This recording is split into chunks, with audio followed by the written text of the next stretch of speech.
Hello everyone, my name is Corazar, and welcome back to the Vintage Story Guide. I hope you are ready to go wrangling today because this episode is going to be all about animals. And it just so happens that I spotted some animals in between episodes while I was doing some chores, and what better way than to start by clearing out some bears. So, we're going to go on a bear hunt. Now, brown bears are quite different from black bears, particularly in that they are much faster. They also have more hit points and they hit a good bit harder than black bears.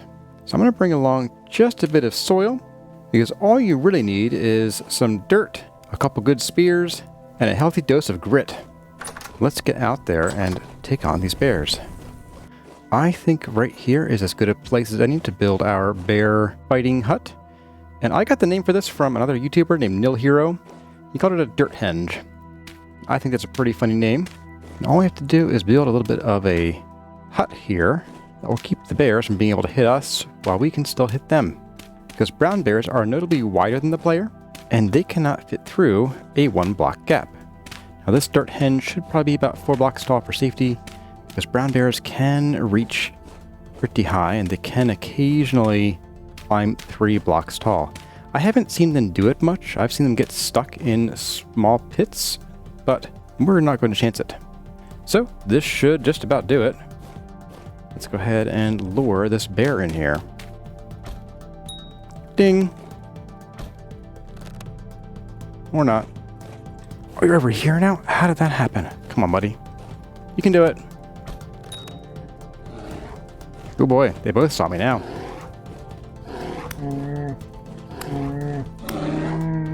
Okay, one down. Oh my! Ooh, that was close. There we go. Okay. That took a bit longer than I expected, but this was my first time using a dirt henge to fight bears, so I think it went okay for a first time. I almost want to open this up, but I don't know if they're 1.4 blocks wide, if they'd be able to fit through that. That could be bad. Now, why am I fighting these brown bears specifically? Well, one, they do just have good gibbly bits. They got a lot of meat, they got a lot of bones, they got a lot of fat. And they have these bear pelts, or bear hides, I should say. Now, the reason I really want these bears is twofold. And both of those reasons have to do with their hides. The first one is an early game thing, which is the brown bear hides can be turned into bear armor, just like the black bears can. But the brown bear armor is noted for having about 50% more durability than the black bear armor does. And the other reason is that later in the game, we can make better leather, but that is for a long time from now, so I'm not going to get into that at the moment. Well, that was pretty fun. I think I'm ready to get started on the rest of the episode now. But to do that, I'm going to have to get some materials going. We are going to build a barn today, and we are going to try and find some sheep and or goats, as well as some chickens to populate our barn. I'd also like to address the mess here. This mess. I actually was thinking I want to keep these here. I think it's kind of fun to have these here as our Stone Age animals.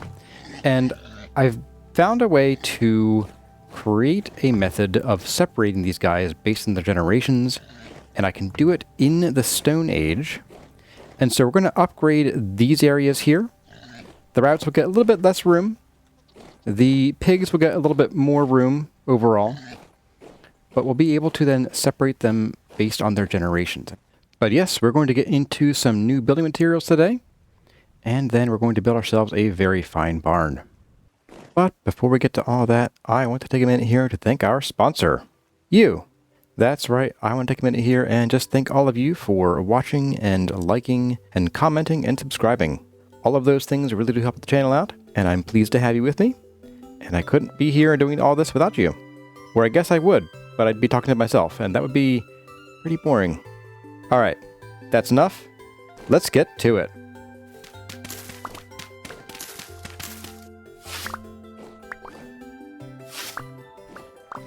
Now, one of the things I want to do here is we're going to get some new materials And we're going to start by actually gathering the raw inputs of those materials. Let's head up to our granite cave here.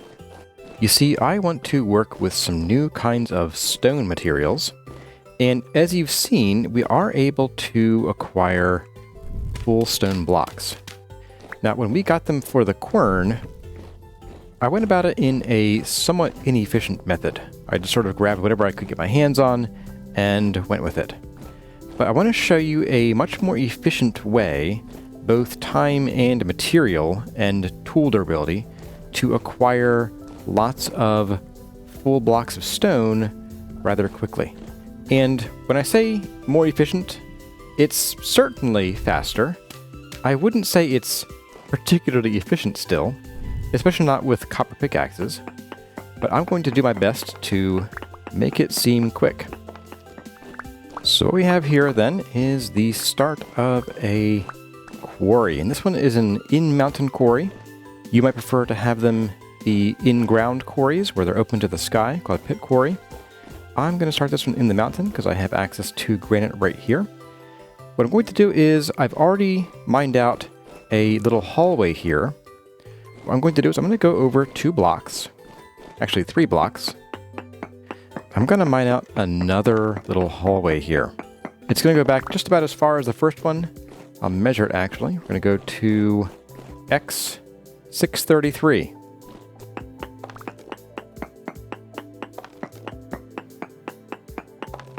One hour later. And with the power editing, it only took me about 6 seconds to make this, right? Yeah, 6 seconds, that's right. Now that we have this, I could, if I wanted to, cut through here at the back end. It isn't really necessary. But the next step is we're going to now do a checkerboard pattern on each side of the rock face here. Now I'll start with the bottom row to show you how to start it, and then I'll just do the top rest of it all by myself without you having to watch me. But the idea is we're going to do this bottom row here, or do the checkerboard pattern. On the other side, we're going to invert the checkerboard pattern. So instead of breaking out this block, we'll break out the blocks on either side of it. That means that we'll be relieving this block here, this one. Actually, these are on the ground, so we'd have to dig under here to actually relieve these. But basically, we will be relieving about half as much stone as exists in this whole sort of wall here. And actually, I lied. We have to do at least 1 row above this in order to be able to relieve some of the blocks. So I'll go ahead and do these on the way back. There we go. So now on this side, since we did the bottom over here, we will start with the second right here. And as you see, that already popped off a block right there. So I'm just going to go ahead and alternate these back and forth here like this.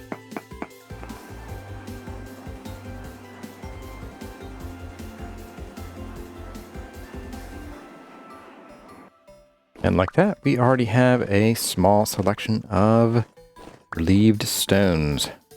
And there we go. So I'm just going to continue this the rest of the way up on both sides, and I'll see all of you when I am done with that task.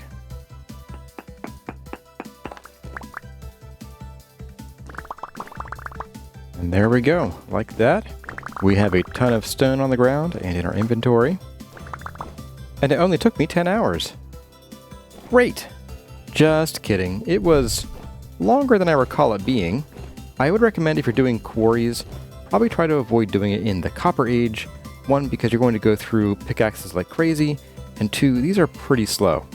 And we got just about 1.5 stacks of stone. That's actually way more than I need, but it'll be good to have it. Alright, I'm going to seal this up. Once you've done this, especially if it's not an open pit mine, you're going to want to be a little careful because those make great spawning grounds for all kinds of terrible creatures. So we'll be careful when we go back in there in the future. And at some point, it's probably best to either light it up permanently and move lanterns around as you are working, or to maybe close up the quarry forever and just start a new one.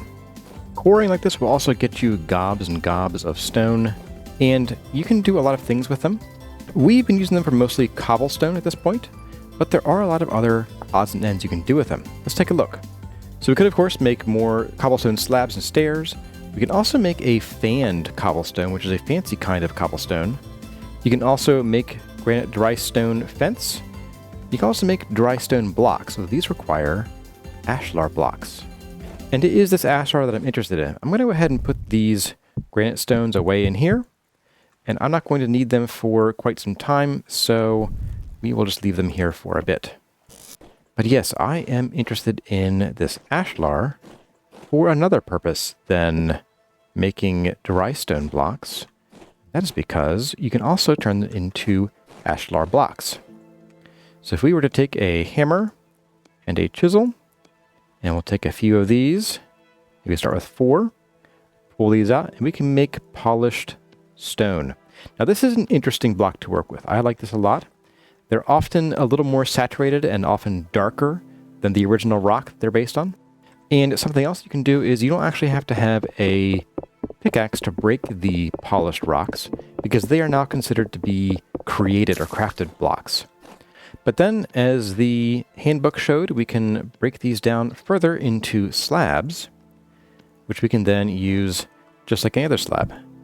They do have a bit of a, I call it a butt crack, running down the middle of it. And when they're flat like this, you really can't get away from that. Only if you place them vertically do they lose that extra sort of seam there, and they're actually kind of decent looking. And lastly, if we do this one more time and burn through our hammer and chisel like crazy, we can turn these into ashlar blocks. Now, at present, they don't really do much. They stack kind of like bricks do. They even sound like bricks, and you can stack them as high as you'd like. But what you can do with them, in addition to making dry stone blocks, is you can turn them into ashlar blocks. And these are great for, well, everything. Foundations, castles, coins, meaning the sort of stonework you see at the corners of buildings. This is a new material that we can get by making mortar. Let's go make some mortar. It's not dissimilar to making lime water.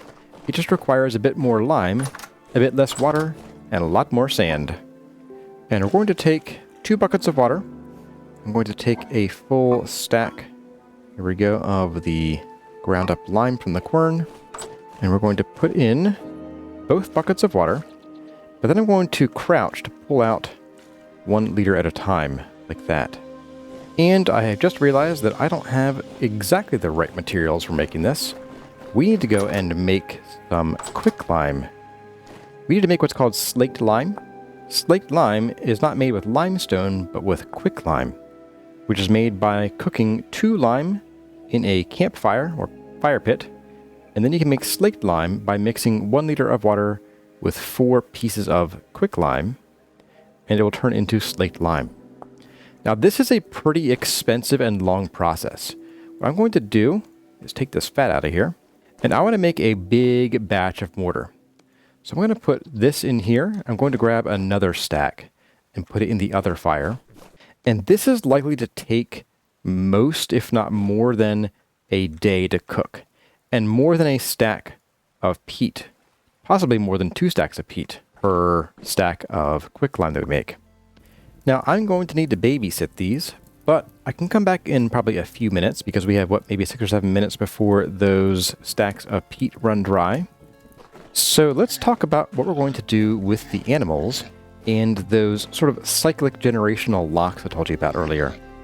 I think we'll start by working on the pigs and the hares here, because I can get them done to show you what it's going to look like, and then we'll be ready to put them into real action over in the final barn, which I think I want to put pretty close by, but not too close.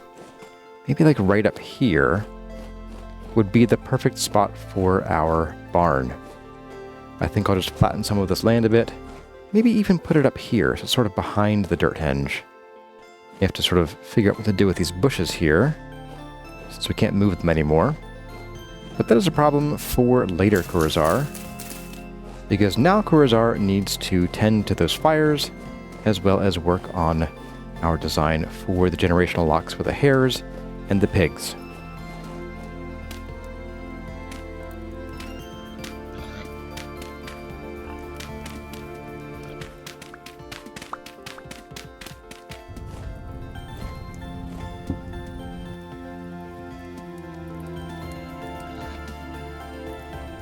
So about this gate that I keep talking up over here, let's get this done.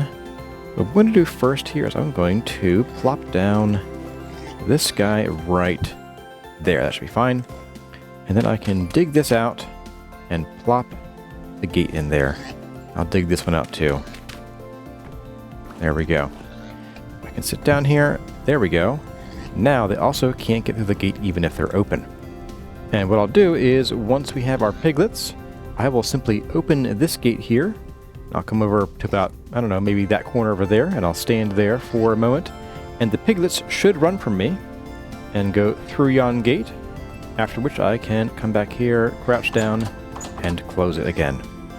Now the rabbits, I will use a similar system, but I'm going to give them less space because they are smaller.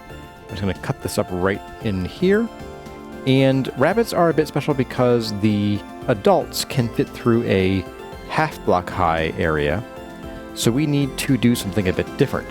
And that will involve using firewood, layers of firewood, to adjust the height of the ground so that only the babies can go through. Oh, thank goodness. Okay, so these are finally actually cooking off here. As you can see, once you get the temperature, they're reasonably quick. But it does take maybe not quite one piece of peat per unit cooked. And that's after burning several stacks to get them to temperature. So let's make a little bit of cob now, because I want to use the cob to fill in those bottom floors there, wherever we have the low fertility soil. Cob is also an interesting way to sort of multiply your dirt in a way. If you are trying to fill a large area and you just want some dirt with grass on it and you don't care about it having any fertility, you can make cob. And I made some sort of off camera, but I'll do some here.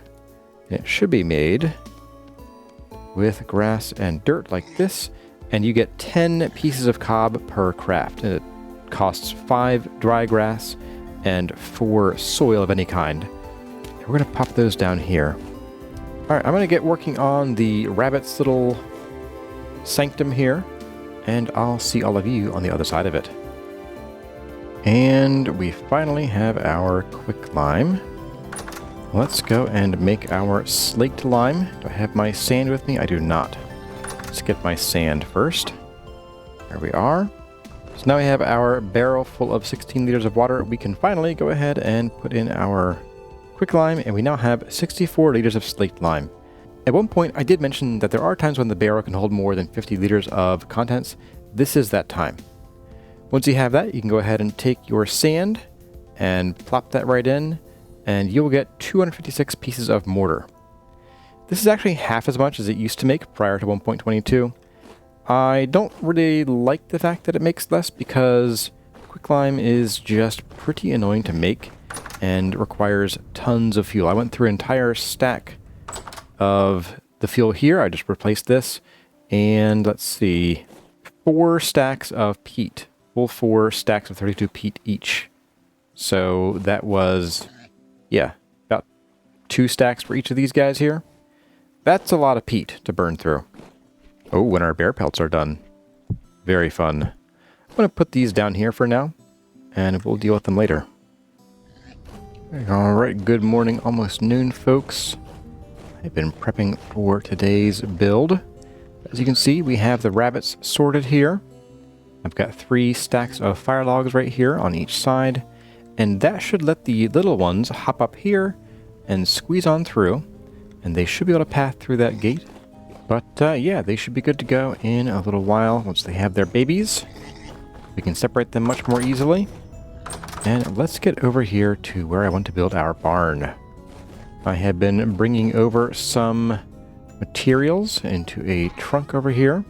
I would like to do a slate roof, so we'll have to go and get some more slate, but now that we can actually use a pickaxe, that shouldn't be a problem. Alright, let's talk about the materials I want to use to build our barn here. So, what to do with these ashlar blocks is we're going to turn them into some ashlar full blocks. These are ashlar blocks, and these are also ashlar blocks. Now you can also make stairs by removing this guy here, and just like with cobblestone, you can make slabs, but rather than using 3 across the bottom, it's 5 in a U shape. underneath the mortar like this. But I'm going to make some full-size blocks. I'm going to need these for today's work. I want to use these blocks, the ashlar, on the corners of our structure. And then the walls on the lower level will mostly be light mud brick. I want to use some pine logs for posts, and I may turn these into quarter logs. I'm not sure yet what I want to do with that exactly. Then the upper walls will be made of pine boards, although I want to have them with a vertical texture if I can. And then I want to use some of these birch beams to create sort of the barn crisscrossing beam look. And we'll have a roof to cap it all off, if I can actually get up there. And there we go. And I just had a thought. I think I want to bring some oak into this because I don't have a ton of birch. So I might use the oak for some like interior flooring and odds and ends. Not so much an accent color, but as like an extra neutral color that will still help stand out, or rather will still help the birch stand out against the other colors. And we'll just sort of tuck this in right here. Yes, that was the missing color. Okay. So yes, this is our build palette. I would have liked to have a wood that was redder than the pine for a more traditional red barn, but we would need to live in the south, or at least take a very long trip to the south in order to acquire some acacia. And that just isn't happening at this stage of the game. I'm going to fill in a little bit of this here to make a little more room for us to build. We'll say that the back corner is going to be here. Right like that. What I want to do is I want to have 2 sections. We'll do chickens and sheep, or chickens and sheep, doesn't really matter to me.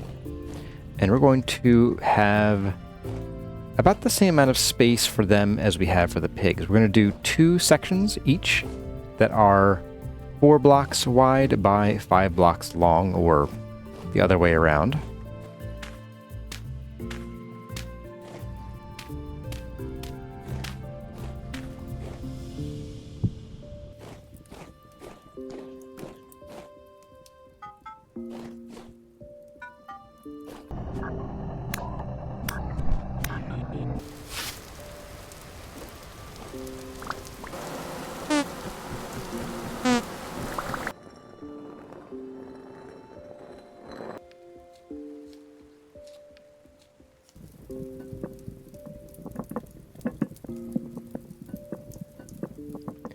And only like 36 hours later, here is our very first layer of our barn here.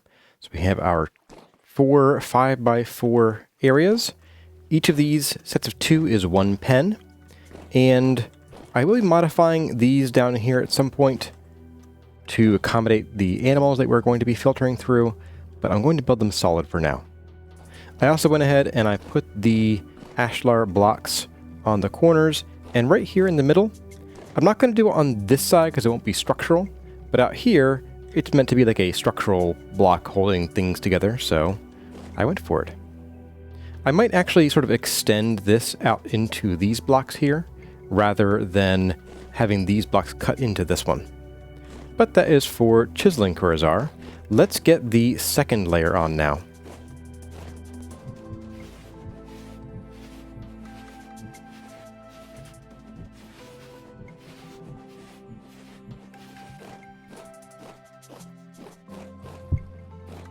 Alright, second layer is on. It is now time for a sort of interstitial layer to sort of buffer the stone and brickwork from the vertical woodwork I want to have. I am going to use actually some of this pine here on the corners. These will be our sort of tall supports. And then for this sort of part right in here, I want to do some oak.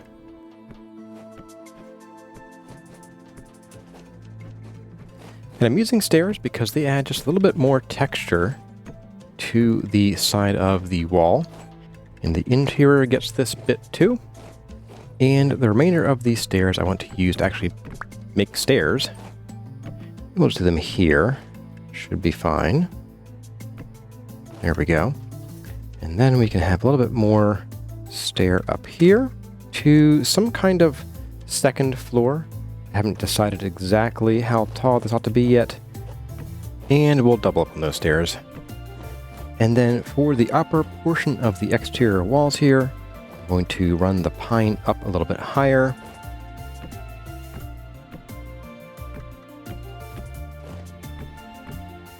There we go. And then I want to have vertical planks here. And the only way to get the sort of texture to go vertical is to use full-size blocks and make sure you aim down or up.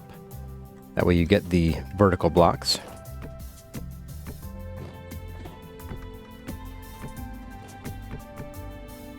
Okay, excellent.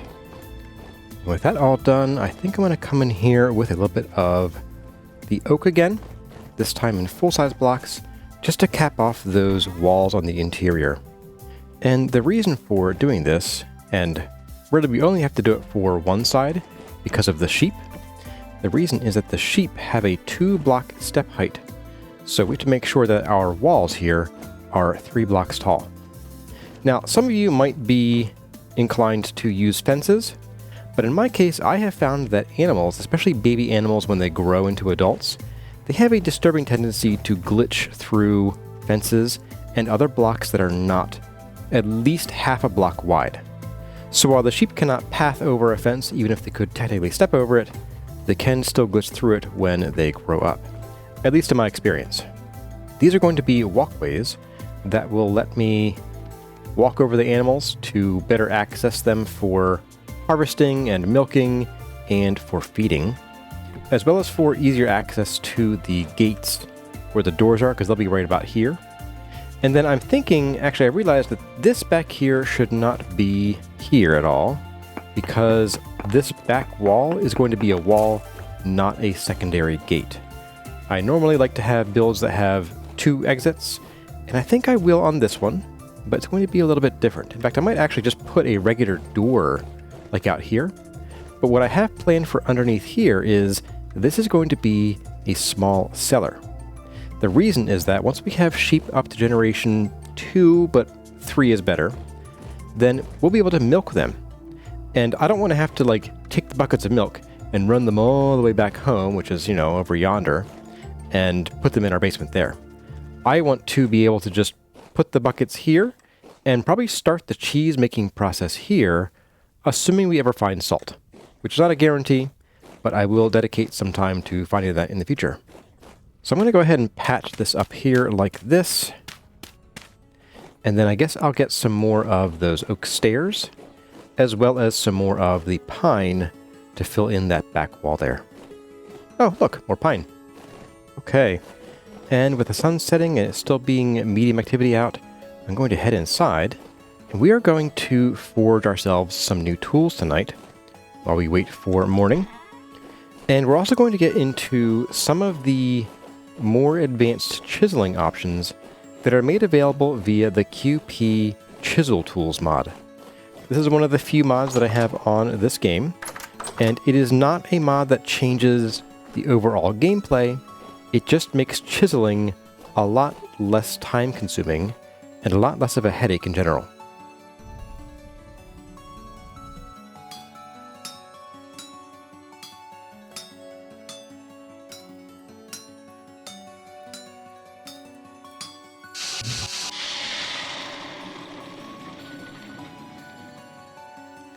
Alright, smithing is done, and I did want to note that I had to make a change to the rabbets here. I realized I needed to be a little bit larger of a gap here, so I've instead put in basically 10 charcoal here, so it's 5/8 of a block tall. This lets the babies through, as you can see, works over here, but it keeps the adults out. And I put these logs here just because when I was placing them, the charcoal tends to want to sort of scatter left and right a little bit. So by putting the logs there, they not only act as a bit of a step up for the bunnies, so they get caught a little bit less, but it also helps keep the charcoal from going everywhere. And since that left us with 7 pieces of charcoal left, that means it's time to fire up the old charcoal pit for a second time. I've kind of walled it off. This time I'm doing a 3x4x4 4 or 3 by 5 by 4. And then, boop. It should be good. And this time we can see through our window when it is done. Okay, our barn is coming along pretty well so far. And something I do want to add here, because this is a very boxy structure currently, is I want to just add a little bit of an extension off the front. And then it will just bring this down like that, straight into some more of these guys. And then I can do a bit of this. Go at least 3. And my reasoning for that is that since the roof will be taller towards the center, I'm going to need to have these central posts be a bit taller. So these will get raised up a little bit. And what I want to do with the oak here is that I want to have the grain going this way, so east-west. And since I want to put a cellar here, well, I am going to need to actually use something other than wood here. Although it might still seal as a decent cellar. Cellars don't require everything to be entirely stone or dirt, but the less stone and dirt you have, the less effective your cellar is going to be. There won't be a floor here, but I want to do something a bit like, say, this off of here, and then we'll need some doors to fit in there. So there and there. Alright, but now we have our loft up here. I'm going to extend this out to the front. Not like that. Then across the front here, I am going to need to resort to using some full blocks. Let me actually do this. And maybe for this right here, maybe these will just become full stone blocks. And there we go. Not too shabby. And next I'm going to pop into these pens here. I'm going to take all their grass, and we're going to make some strewn straw. And the rest of this will become packed earth. I already have some cob from earlier, so I don't need to make any more of that. So I think for the most part it's going to be primarily strewn straw and packed dirt. And maybe just a couple of the seeds that the animals would normally have eaten have been left in the ground and started growing, and that's where the cob comes into play. Not too shabby. These will turn green over time, and they'll start growing grass, but they cannot spawn any creatures on them. At least not normal wildlife creatures. And with the dawn of the next day comes the next task. I want to start on the beams, which I'm not entirely confident I have enough logs to make the beams, but I guess we're going to find out. And I was going to do a bit of this. I'm just going to start here at the bottom, right at the corner there. And we're going to go up to there, like that. And then do the same thing over here. And then we're going to cut right through the middle here, and like this. And then we'll bring one right across from here, like so. And then one across the top. Now this one might cause us problems later when we try to place a block down near it. And actually, I might actually bring this down just like that to avoid that problem. And then just a bit of this, like so. And this, like so. And like that, a stack of support beams is gone. It is just gone, guys. So, yeah, I'm going to do that as much as I can around here. And we'll see how far we get. I might focus on the front here and the sides and leave the back for later, once I can get some more birch wood. And hey, hey, hey, check it out. One of our oak trees has sprouted, and it's a big one too. Look at that, I can see some branches up in there. That's perfect. I think even if the other ones don't end up being particularly large, just having one that gives it a bit more of a canopy is really going to help sort of bring this structure out over here. I have one birch log left. One birch log. But for now I want to get started on the roof. And unfortunately, we don't have enough slate stones to start on the roof. And I also realized that I don't want to use the actual roof blocks, because I want to do a more traditional barn roof where it sort of starts out a little steeper and then sort of goes to a 45-degree angle. So I'm going to get some more slate, Now I'm going to get it over here.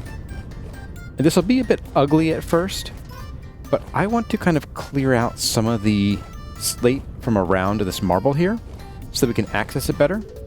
And I'm going to start here so that we can just sort of see if we can get access to some of this without having to break too many other blocks. And now that we're home and we are once again cursed with medium activity tonight, it's time for some more smithing. We're going to make this time a lightning rod, which is not a tool, it is a block that we place that will protect our livestock from lightning. Now, for our rabbits and pigs over here, we are protecting them from lightning by making sure they are relatively deep underground. And also, I think some of the house is right above here. Yeah, here we go. This is the house right here. So lightning would have to strike like right over here. And even then, they're probably still a little too far away, usually. Lightning rods, however, they can protect a large area around them. The higher you put them, the more area they protect, although there is a limit to their actual maximum size. So, we're going to grab one of our few remaining pieces of charcoal, unless this is done over here. Hey, hey, look at that. We got charcoal in there. And let's go ahead and get this cooking. Making a lightning rod is very basic. All you have to do is take 3 ingots, smith each one into a rod, and then put the rods in your crafting grid, like so, and you'll get a lightning rod. So here we go. Place up to 40 blocks above ground for maximum effect. So they will sort of create like a little staircase. So if you put one, say, right here, it would protect the blocks sort of down here on all sides, and then down here, out to here, and so on, up to a 40 block square, 40 block, I think, from here maximum. All right, so here is a bar. This is my first time smithing, sorry, a rod, not a bar, but this is my first time smithing one of these.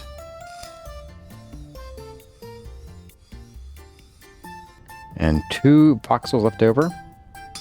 With the tight recipe there, that's okay. I'm going to get these done, and I'll see all of you in the morning.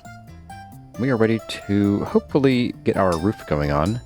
I may still have to go back and get some more slate, I'm not positive.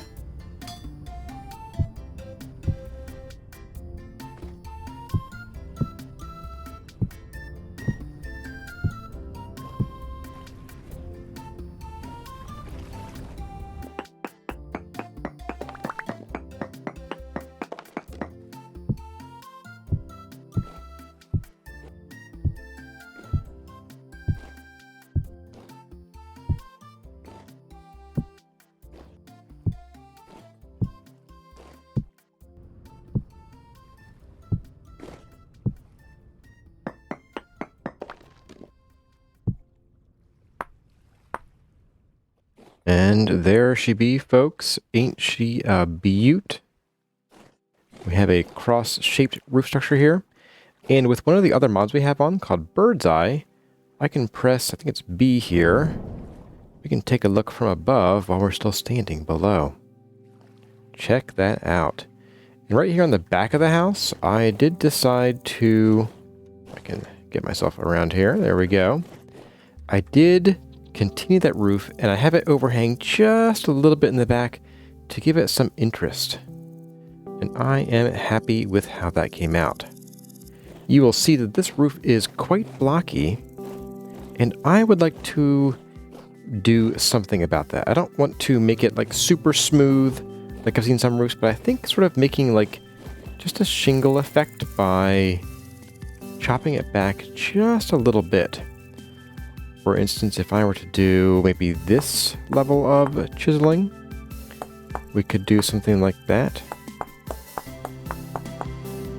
Yeah, that's just a little bit better than before. I think that's the ticket.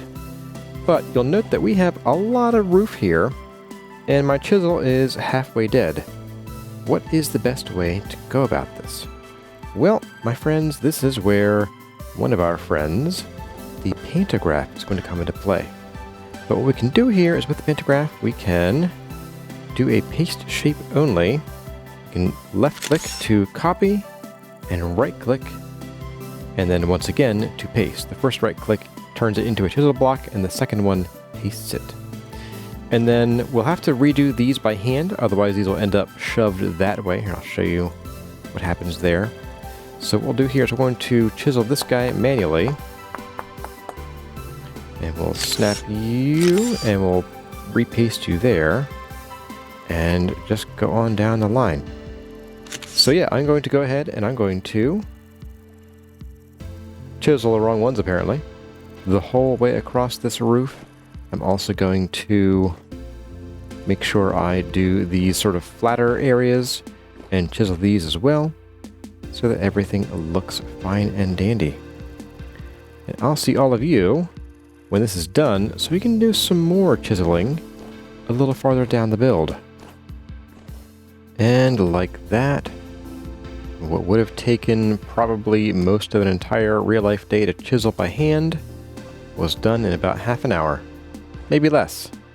And then the next thing I want to do here before I go ahead and fill in all of this stuff here to just make sure we get all of our walls up to where they actually meet the roof, then I want to first work on some of the chiseling down here, because I like doing that more.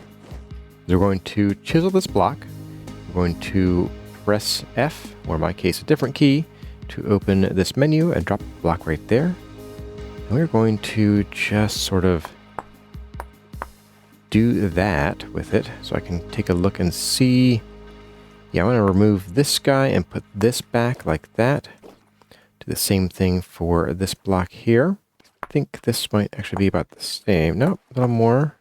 Okay, yeah. So we're going to cut away that bit right there and do that. And since this piece of ashlar ends right there, I'm going to leave it like that. I'll do the same thing on this side and the whole way around our fair barn here. It is morning, my dudes, and the rift activity has returned once again to make me sad. We are going to get into the hand planer now. And this is a fairly straightforward tool. It is designed for moving entire chunks of a block in and out. So left click to remove, right click to add, just like that. So it has 3 modes of operation. The default mode is add, remove any material. That will push or pull out all of that material into the layer that you are currently moving into. It has an undo button as well, which I'm going to take advantage of here. And I'm going to switch to add, remove matching material. That will let me pull out just the material that I want, just like that. There's also an add or remove island mode that will let you add or remove blocks or portions of a block that are, say, cut into something. So if we had a hammer in my offhand, maybe one from the chest over here, I could use the island mode to just add or remove from this section here, because it doesn't touch these guys here. Now once I would push this in the whole way and then pull it back out, because I've made a new island, it would then pull the rest of the block out like that. But I'm here for matching material, and all I want to do is I want to come in here and just push each of these in on the light mud brick, just by 1 voxel, whoops, not 2, just like that, to add a little bit of visual interest to the coin here. I mean, look just how much better that looks when it's offset by just the tiniest amount. It adds so much more texture to the build here, along with the upside down stairs here and the birch support beams. It really just helps bring the build out a little bit more. And just like with the pantograph, you do need to left or right click the block once to make it chiselable. That's why you'll see me sort of click once here and then again. I'm going to get this done around the building here, and then we'll move on to the next part, which I think is going to be filling in this junk here.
All right, folks, here she is.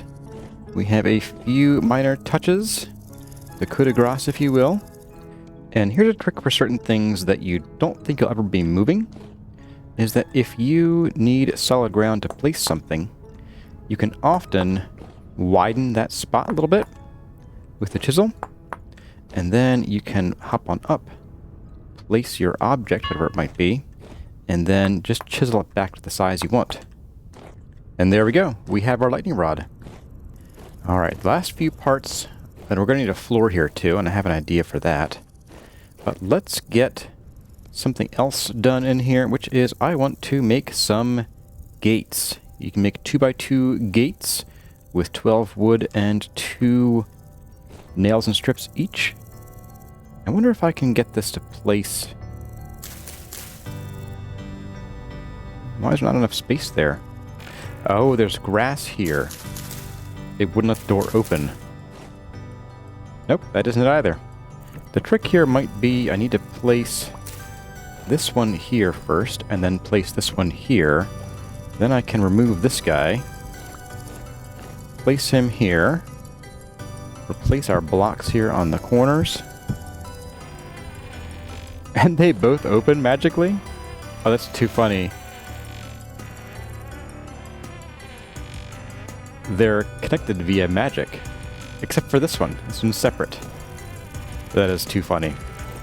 So everything in here is ready except for a few odds and ends. I'm going to get a walnut floor in here in both of these rooms. I'm going to put up the ceiling here. I'm going to get some barrels in here as well to store any milk that we might get in the future. And then it's going to be time to wrangle us some animals. And a little trick that I wanted to show you all, if you wanted to be able to use these support beams as railings, well, normally you can just walk right through them. So I'll do this right here as an example. No hitbox whatsoever. So these don't serve to keep us safe up here. But what you can do is if you chisel a piece of anything, in this case I use dirt because it's real cheap. If you chisel it down to a little tiny sliver of a block there, and we can then copy it with the pantograph because we have dirt chiseling enabled. Then we can take these and we can go, say, right under here, the bottom perhaps, and bring them across like that. And now, as far as we're concerned, we now have a solid railing. Alright folks, this is our finished barn. Mostly finished. The interior could use a little bit of work. I might put a little bit of a patio out here. Maybe just some more of the different soil types, like the strewn straw and some packed dirt. Inside, we now have a 1 block wide entryway into the cellar, because I thought it would be good to put a post up here, supporting the ceiling. And here's where I would like to eventually come back in with another pass, and just once we get some more wood growing, get some of this going on up in here, get some more of the roof covered up, make it look like we tried. I have the same dirt rod trick right through here, so we can't fall through. And we have a little balcony here for, I don't know yet. There is a chance that I might want to actually, maybe eventually, for realsies, move over the pigs and the sheep to here. And we could do that. We could make this into a staircase right here to go to a 3rd floor. That would be right about here. And we could put the pigs and the sheep in some kind of enclosures up there. But it is now time for us to go and find some kind of animals to capture and bring in here. And my inventory is very, very full. Okay. I'm going to go and get some basket traps so we can set them for some chickens. And then we're going to have to find a way to chase or lure some sheep over here. Now we have a couple in our animal pen here, or animal trap here. Okay, we have 1 sheep, 2 goats, and a bunch of deer. I'd rather do the sheep because they provide larger hides, even though it is visibly smaller than these goats. I'm not going to ask any questions, but that is just how it is. So we're going to try to find a mouflon sheep male, or a ram, and see if we can't get him to chase us into the barn. If we can do that, if I can find one in, say, the next 15 minutes in real life or so, then I'll do the sheep, if I can't and I find some other goats, I might just go for goats anyway. Oh my, there's a bear chasing my food. Oh no. My man. Here, buddy. Oh, that last stone got him. Okay. Yeah, oh, you missed the pit. Okay, well, is there a chicken in this pit here? There is. Wow, it's still alive, too. All right, we're going to put this down. We're going to bait it with some of this. And we'll check back in a little bit. We are going to need to hang out kind of in this area. And I'm going to see if we can find some more critters to chase over to our farms. All right, so right away, I am finding this goat right here. I don't know if it's male or female. I think it is worth probably chasing them a bit this way. Little jog, you are male. Okay. Alright, gang. I was out most of the evening and went out early this morning. And I'm a little concerned that there just aren't any animals of the right sex alive anymore. I spotted what I think is a bighorn ewe over here. Nope, that's 2 ewes. That's not great. I wonder if they fell from above somewhere. So one of the problems I'm having is that I have tons of female sheep in the area and tons of male goats. However, unlike horses and donkeys making mules, it doesn't really do anything for us. There's no goat or geep that I can breed. Can I get close to you to find out, lady? I just want to see... You're a you. Okay. You're a you. We don't need you. Oh. Lead. How are you spawning without your males nearby? Oh, yep. You're mad. Okay. That's fine. That's fine. We're good. We're good. I'm just here for a peek. I'm here for a sniff. Or I don't know. What do you do? Hi. Want to take a peek? Yep. You're a you. Okay. You know what? I'm having a bit of a thought. When I went up there on top of the mountain to grab some glacier ice a while ago, there were like boatloads of sheep up there. And sheep tend to trot away from you rather than run, which is good because if you chase a goat off the mountain, chances are they'll just yeet themselves to their death. So I'm thinking if we can find some sheep and just sort of slowly follow them, we could guide them down here to the barn. But I think to do that, I'm going to need to fill in some of these a bit. And I need to build a way up and in for these guys. Now they can walk up 2-block high barriers, but that shouldn't be a problem. This just helps to guide them a little bit better. And then what I'll do is I'm just going to tear down a few of these blocks here, because these are just full blocks. They should not be a problem due to a known lack of collision. It looks like there is a little bit of collision right here on the spot where they're joined. That shouldn't pose much of a problem to the sheep. We have a ewe. Oh, we have a ram. Okay. Now these are bighorn sheep. I'm honestly kind of disappointed because I would have loved to have found something that I haven't farmed before. Bighorn sheep are kind of an old standby. They were the only sheep in the game for quite some time. I do have a Falaise goat, but again, they're going to eat themselves, so that's not going to work too well. I would need a goat somewhere down in the plains. Let's see if we can just push these guys.